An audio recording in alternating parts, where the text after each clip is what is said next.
પુષ્ટિ સંહિતા ભાગ બીજો, પાના નંબર 290, 91 ને 92 માંથી લઈશું આપણે. આ વાત છે કાશ્મીર વામ માર્ગી નો બહુ ત્રાસ હતો. વામ માર્ગી એટલે કે તંત્ર વિદ્યાના જોરે કામ કરે એને કહેવાય વામ માર્ગી. મંત્ર તંત્ર અને મેલી વિદ્યા ઉપર બધા ઉપર અજમાવતા હોય, એનું બહુ જોર હતું કાશ્મીરમાં. તો એનું નિવારણ કરવું એવું કાશ્મીરના રાજાએ ઠાકોરજીને વિનંતી કરી હતી. તો આપણે એ પ્રસંગ લઈએ પાના નંબર 290 ઉપરથી. પ્રભુજી પોતાની બેઠકમાં બિરાજી રહ્યા છે અને આપ શ્રીની પ્રશંસા સાંભળીને ચારેય સંપ્રદાયના વૈષ્ણવ દર્શન કરવા આવ્યા. એટલે કે વૈષ્ણવ ખરા, ચારેય સંપ્રદાયના વૈષ્ણવ. તો કયા કયા? તો એ આપણને ઠાકોરજી 23મા વચનામૃતમાં આપણને આવે છે કે રામાનુજાચાર્ય, પછી માધવાચાર્ય, પછી વલ્ભાચાર્યજી અને નિંબાકાચાર્યજી. આ 4 આચાર્ય છે જે વૈષ્ણવ ધર્મ ચલાવે છે. એમાં વિશેષ આપણને ઠાકોરજી 23મા વચનામૃતમાં સમજાવે છે, પણ અત્યારે આપણે બધું અનુસંધાન નહીં લઈને ચારેય વૈષ્ણવના સંપ્રદાયના દર્શન કરવા આવે છે. તો આ 4 વૈષ્ણવ સંપ્રદાય વાળા આવ્યા. વિદ્વાનો પણ સાથે આવે છે. શ્રીજી આગળ આવીને વિનંતી કરે છે, જે રાજ આ ભૂમિને કૃતાર્થ કીધી અને અમને સનાત કર્યા, રાજ અમારું વડું ભાગ્ય. એટલે કે આ બધા સંપ્રદાયના વૈષ્ણવ આપણા ઠાકોરજીના દર્શન કરીને અહોભાગ્ય અનુભવે છે, કેમ કે કાશ્મીરની ભૂમિને પાવન કરી ઠાકોરજીએ પધારી. શ્રીજીએ વૈષ્ણવનું સમાધાન ભલી વાતે કર્યું. પછી રાજા અને ત્યાં બિરાજમાન વૈષ્ણવ બધાએ વિનંતી કરી અને કહ્યું, જે રાજ આ દેશમાં વામમાર્ગી અને અન્ય માર્ગી લોકો ઘણા છે.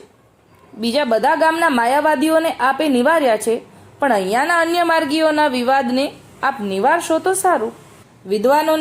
વિદ્વાનો આપશ્રીની આજ્ઞા માગીને વિદાય થયા. ઠાકોરજીએ આજ્ઞા આપી દીધી. 2 દિવસ પછી એક વામ માર્ગી બ્રાહ્મણ 2 શ્લોક કરીને આવ્યો. એટલે કે 2 દિવસ પછી આ બધાને જો ગામમાં ખબર તો પહોંચી ગયા છે કે પ્રભુ શ્રી ગોપાલાલ કાશ્મીરમાં બિરાજે છે. એટલે હવે આ લોકોને શાસ્ત્રાર્થ કરવું છે. કોને? વામ માર્ગીઓને. એટલે સામે ચાલીને એમાંથી એક બ્રાહ્મણ આવે છે શ્લોક લઈને. શ્રીજી સન્મુખ આવીને તેનો અર્થ સમજાવવા કહ્યું કે આ શ્લોકનો અર્થ સમજાવો. આ શ્લોક વેદોક્ત છે એમ કહ્યું અને આનો અર્થ કહો. અહીંયા શ્લોક લખેલો નથી. પ્રભુ શ્રી ગોપાલાલજીએ 2 પોથી એમની પાસે મૂકી અને કહ્યું કે તું આમાં જો, પણ તેનો અર્થ તેને આવડ્યો નહીં. એટલે કે ઠાકોરજીએ એનો જવાબ આપવા માટે 2 પોથી મૂકી કે તારો જવાબ આમાં છે, પણ તોય એને સમજ આવી નહીં. ત્યારે શ્રીજીએ ગીતાનો એક શ્લોક કહ્યો અને તેનો અર્થ કરીને શ્રીજીએ પૂછ્યું, તું ભગવાનને માને છે? એટલે ગીતાજીના શ્લોક ઉપરથી હવે સામો સવાલ કરે છે ગોપાલાલજી કે તું ભગવાનને માનો છો? આ શાસ્ત્રાર્થ છે એકાબીજા કરે છે. વામ માર્ગી શર્માતા કહ્યું, રાજ અમારું ગજુ કેટલું, અમે તો આપને શ્લોકનો અર્થ પૂછવા આવ્યા છીએ. ત્યારે શ્રીજીએ સામવેદની એક સમધિત સામનમ રૂચાનો અર્થ તેને પૂછ્યો. એટલે કે હવે તું જે શ્લોકનો અર્થ મને પૂછવા આવ્યો છે ને, તો તું આ રૂચાનો અર્થ મને સમજાવ, એવું આપણા શ્રી ગોપાલાલજીએ વામ માર્ગી બ્રાહ્મણને પૂછ્યું. અને કહ્યું, બોલ પંડિત, આ વેદ શું કહે છે?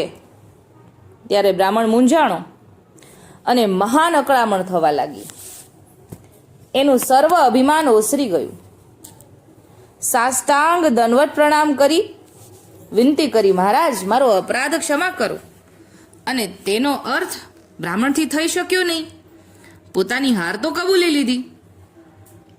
ત્યારે શ્રીજીએ ભગવતના વચન વેદની સ્તુતિ વગેરે ભલી ભાતેથી તેનું સમાધાન કરીને તેના વાદનું નિવારણ કર્યું. એટલે કે પેલાને કંઈ આવડ્યું નહીં, પણ ઠાકોરજીનો સાચો જવાબ આપી દીધો. હવે નિવારણ થયા પછી તે બ્રાહ્મણ મનમાં બહુ ખેદ પામ્યો. શ્રીજીએ બ્રાહ્મણને કહ્યું કે બ્રાહ્મણ અવતાર ધરીને આવા કૂડા જૂઠા શ્લોક કરવાના નહીં. અમો તને એટલું જ કહીએ છીએ. પછી તે વિવાદ બંધ કરીને વિદાય થઈ ગયો. હજી આ લોકો હાર્યા નથી. એ લોકોનું જોર બહુ હતું. બીજા દિવસે રાજાની હાજરીમાં, એટલે કે કાશ્મીરના રાજા, એમની હાજરીમાં એક બ્રાહ્મણોની મોટી સભા બોલાવવામાં આવી. એમાં પ્રભુ શ્રી ગોપાલાલજીએ પ્રશ્ન કર્યો, બ્રાહ્મણનો ધર્મ તથા કર્મ શું, એના આચરણ કેવા હોય? ત્યારે એક બ્રાહ્મણ પંડિતે રાજાને કહ્યું, રાજન, આ તો ઈશ્વર છે, આચાર્યજીનું ઘર છે, એમનાથી વાદ વિવાદ કરવો અમારું કામ નથી. એટલે કે જે સારા બ્રાહ્મણ છે ને એ તો સમજી ગયા છે કે આપણે આ ઠાકોરજી સાથે વિવાદ ન કરાય. વેદ વેતા, વેદના નિયંતા, ધર્મશાસ્ત્રજ્ઞ છે, એનાથી મિથ્યા વાદ કરવાથી શું લાભ થાય? તે અમારું સર્વથા કાર્ય નથી. ત્યારે હવે વામમાર્ગી બ્રાહ્મણ બોલે છે. વામમાર્ગી બ્રાહ્મણને જવાબ તો આપવો જ છે, એટલે જવાબ દે છે.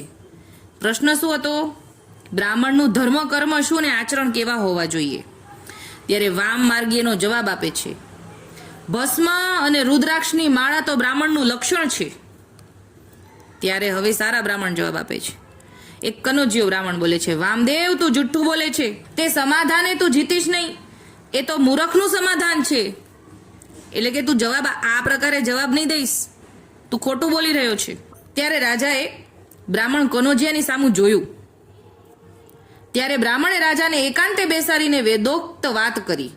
જે વામદેવ એ વાત જૂઠી કહે છે, કેમ કે જો બ્રાહ્મણ શાસ્ત્રાજ્ઞ શાસ્ત્રાર્થ કરતા હોય ને, શાસ્ત્રને જાણતા હોય, રાજા જાણતા નથી. આપણા ઠાકોરજી તો જાણે છે પણ રાજા નથી જાણતા. એટલે આ કનોજિયા બ્રાહ્મણે એક બાજુ લઈને રાજાને બધી વાત કરી કે ભાઈ આ જે જવાબ આપી રહ્યો છે ને બધી ખોટી વાત છે, શાસ્ત્રમાં આવા પ્રમાણે લખ્યું છે.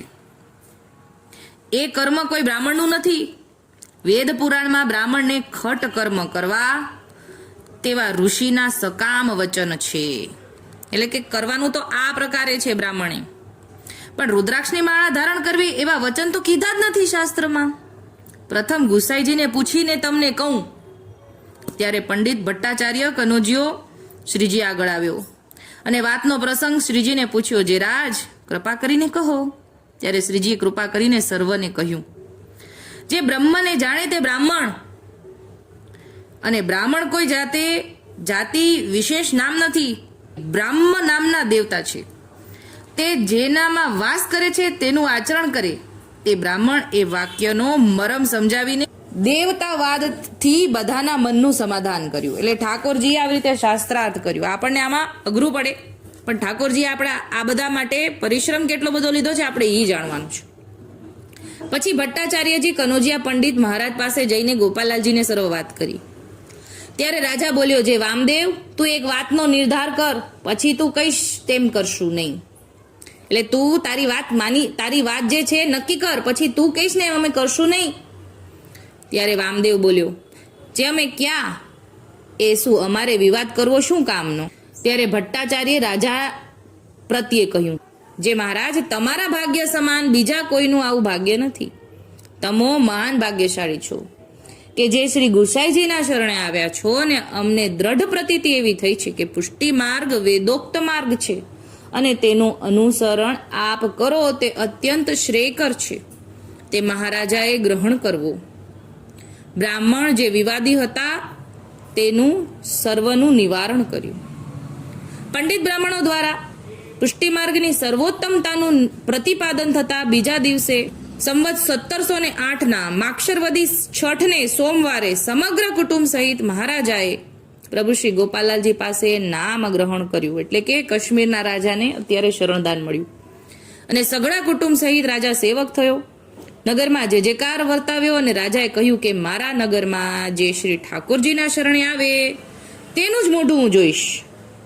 પછી શ્રીનગરમાંથી અસંખ્ય જીવોએ નામ ગ્રહણ કર્યું, અને આપ શ્રીએ સર્વને નામ શરણ આપીને સેવક કર્યા. એટલે ઠાકોરજી એક લીલા કરે ને એમાં અનેક લીલા હોય છે. ઠાકોરજી એક તો કાશ્મીર પધાર્યા, રાજાને શરણદાન આપ્યું, વામ માર્ગીઓને ધ્વસ્ત કર્યા, અને ત્યાંના બ્રાહ્મણોને પણ